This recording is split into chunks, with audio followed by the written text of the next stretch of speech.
Dear friends, welcome once again. For this session, I have taken the short story written by Oscar Wilde. The title of the short story is the Model Millionaire. It is prescribed for the Ability Enhancement Compulsory course. This is the third semester, and the writer is a famous Irish writer. He was a poet, playwright, who has created various dramas are there.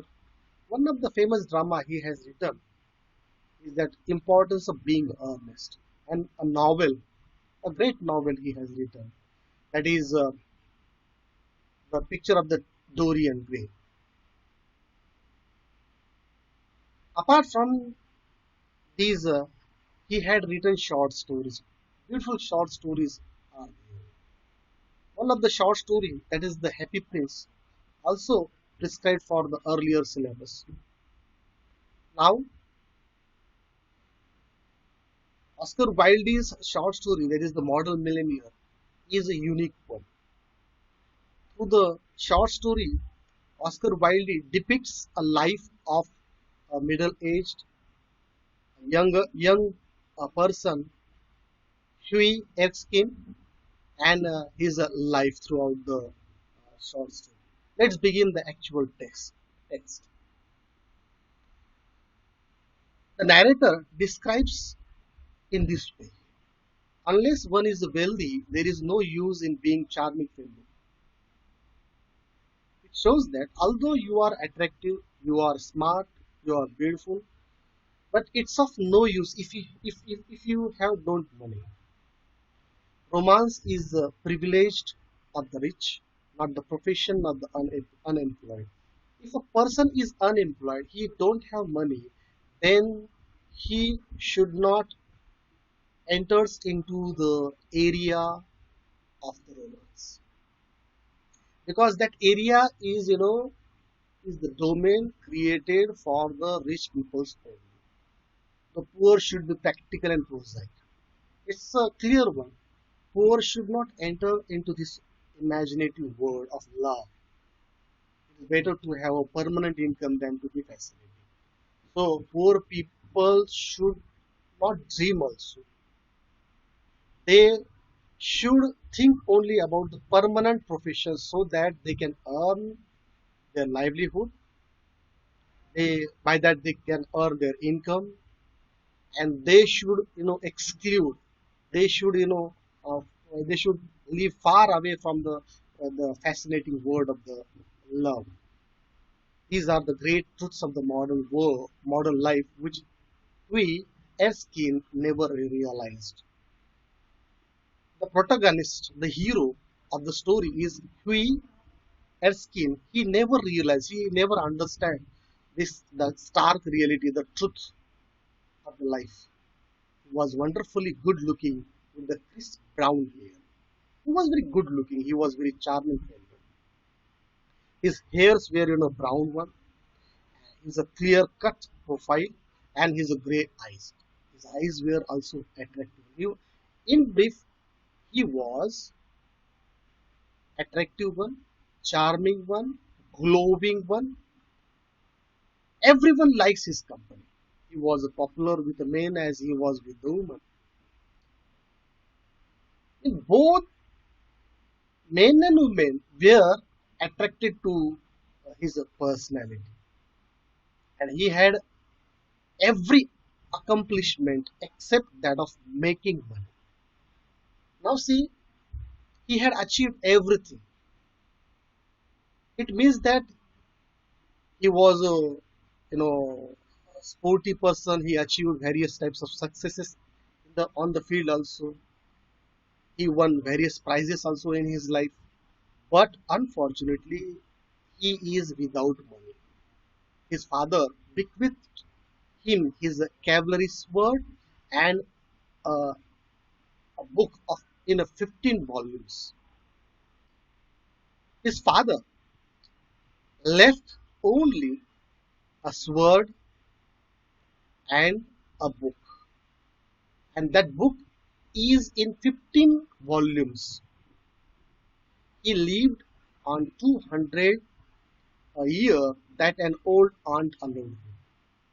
Only thing in his possession is that his aunt gave him every year 200 pounds. He had tried everything throughout his life. He had gone to the stock exchange for 6 months and he ventured into that stock exchange, but unfortunately, he never achieved a success in that part of also, in that marketing also. He had been a tea merchant for a little longer. So he started another business when he becomes a failure in the on the stock market. So he started the new business of the tea merchant. But in that field also, he never becomes a successful. And he had tried selling dry sherry. So one type of grapes are there. So he also tried his luck into that field also. Ultimately, he became nothing. Consequently, he becomes a nothing. He never achieved success.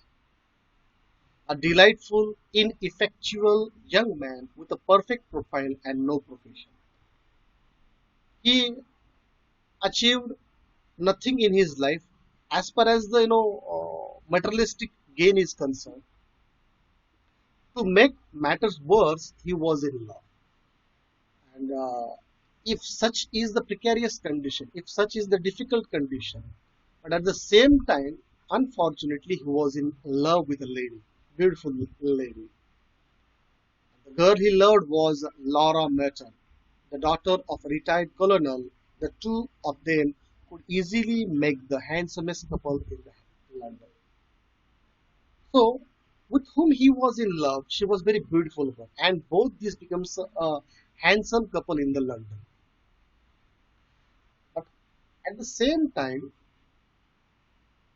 he has such a background. He belongs to the poor family. He was nothing in his life. Means as a materialistic gain, he has nothing to gain. And for his aunt, he he would get 200 every year, and in that condition, he was in love. Now you could imagine if a person is in love without the money, so what happens with his life? Laura, his beloved, adored him. She liked him. The colonel was very fond of Huey, but would not hear of any engagement. Whenever colonel, that is Laura's father, was asked for the engagement of these two couples, so he would say, "Come to me, my boy, when you have got 10,000 pounds of your own, and we'll see about it."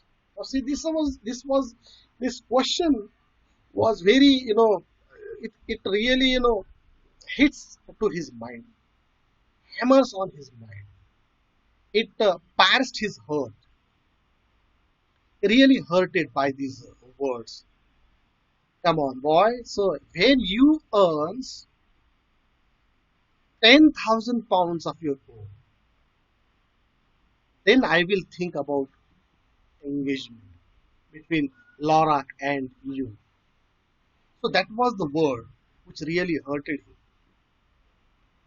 He used to say, and we looked very glum on those days and had to go to Laura for consolation. So he meets Laura for consolation. One morning, as he was on his way to Holland Park, so he was just walking to Holland Park, where the Merton lived. He dropped in to see a great friend of his, Alan Trevor. So when he was just walking to a park, suddenly he visited to his friend who was a painter, Alan Trevor. Trevor was a painter. He was a strange, rough fellow with a freckled face and a red rag beard. That Alan Trevor was a strange, rough fellow. So he had a freckled face. It's like a brownie spots are on his skin, and a red ragged beard. So he had a beard. However, when he took up the brush, he was a real master. Although apparently he was, not so attractive one, but he was a great artist. Whenever he picked up his brush, he becomes a master, and his pictures were eagerly sought after in the market. So his paintings were most sought arts in the market. He had been very much attracted by Huey at first on account of his personal charm. As you know, Huey Erskine was very attractive one, charming one, handsome one. That's why his personality also attracted to that Alan Trevor, art artist. However, after he got to know Huey better, he liked him quite as much for his bright, buoyant spirit and his generous, reckless nature. Also, the word indicates the generous, reckless nature. The nature of Huey Erskine was such that he spent money, whatever he has, without thinking about anything, and had given him the permanent to his studio. So he was a regular visitor of the studio. When we came into the studio, he found Trevor putting the finished touches to a wonderful life-size picture of a beggar man. The beggar man himself was standing on a raised platform in a corner of the studio. We Erskine, when he enters into the studio, he suddenly found that Trevor is just finishing his art. The last finishing touches are given to the portrait, and the portrait of a beggar. So it's a life size picture of a beggar man. The beggar himself, that is beggar, is standing on a platform, raised platform, and he becomes a model for the pictures, a beggar in that studio. And Alan Trevor is depicting or whatever portraying his picture, lively picture. So he was a wizened old man. That model himself was a wizened, a wrinkled face. His skin was a wrinkled one. His a his a his a face and his whole body was a wrinkled one. He was an old man. The face life wrinkled parchment and a most piteous expression. So the model he posed his facial expressions very piteously as he was modeling for a beggar, and over his shoulders was a falling a coarse brown cloak. So accordingly the dress was there. All tears and tatters, his thick boot were patched and cobbled. His boots were also cobbled with a patched. So patches were on his boot, and with one hand he leaned on a rough stick. So in one hand he had his stick, and while in the other hand he had put his battered hat for arms. So like beggars who in their hand for begging. So battered hat, so capsized uh, hat was in his hand. An amazing model, whispered he as he shook hand with his friend. So when he initiated his discussion, when he started his talk with his friend, and he asked him, "So what an amazing model you have for the painting? An amazing model!" shouted Trevor at the top of his voice. "I should think so. Such beggar as he are not to be with every day. Such beggars are not found every day. Poor old chap," said he. "How miserable he looks." On that, he said that poor old chap. So this beggar is very poor one. How miserable he looks. So his looks are very miserable one. "Certainly," replied Trevor. You don't want a beggar to look happy, do you? How much does a model get for sitting? Asked he. He asked him for his modeling what amount you paid. On that, Alan Trevor responded, a shilling an hour, a shilling an hour. For every hour, Alan paid him a shilling. And how much do you get for your picture, Alan? Now another question asked by the he asked him that how much money do you get for the painting? To that question, Alan replied that, oh, for this I get 2,000 pounds. Every time I got 2,000 pounds. Well, I think the model should have a share, cried he. So this is the injustice in the view of he. If you get the 2,000 rupees for a picture and you are giving him a shilling for an hour, every hour. Now both were laughing, so they work quite as hard as you do. Nonsense, nonsense. Why look at the trouble of laying on the paint alone and standing all day long at one's easel. So it's not easy to become a model, and for hours you should give a pose for the painting, and you are earning much more than that. You are giving very fewer one. It's all very well we for you to talk, but I assure you that there are moments when art almost attained to the dignity of a manual labor. But you must not chatter. I'm very busy. So on that juncture, Alan told him that so I'm very busy. So you should not discuss all these things with me. So after some time, the servant came in. Suddenly, the servant of that house enters into that studio and reported to the Alan that the frame maker wanted to speak to him. So don't run away, Huey, he said as he went out. So to visit to the call of the frame maker, Alan went outside the studio. So in the studio, remaining only the beggar, who is becomes a model for his painting of that Alan's painting. I will be back in a moment.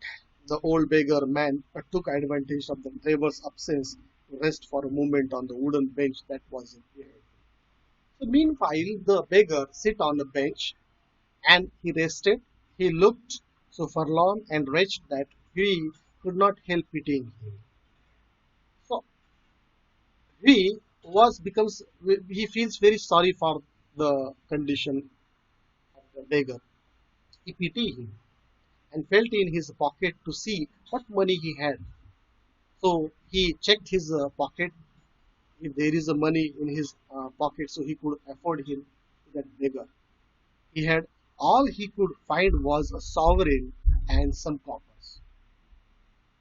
They're a type of currency or sovereign at that place. Poor old fellow, he thought to himself. He thought that this person is very poor one, so I should give something to that fellow. So he thought to himself, he wants it more than I do, and he walked across the studio and slipped the sovereign into the beggar's hand. So he gave a sovereign, that is the currency, that is the money which he has in his pocket. So the old man started, and a faint smile filtered across his withered lips. And that old man, when he came to know about that magnanimous nature of the free airswim, although he is poor, but he gave him a sovereign money, some money, and he said that thank you, sir. He said thank you. So what happens next? So we'll see in the next session. Till then, friends, uh, go through the text which uh, I have taught you on this occasion, uh, and feel the stories, the way the protagonist thinks, and all that. Till then,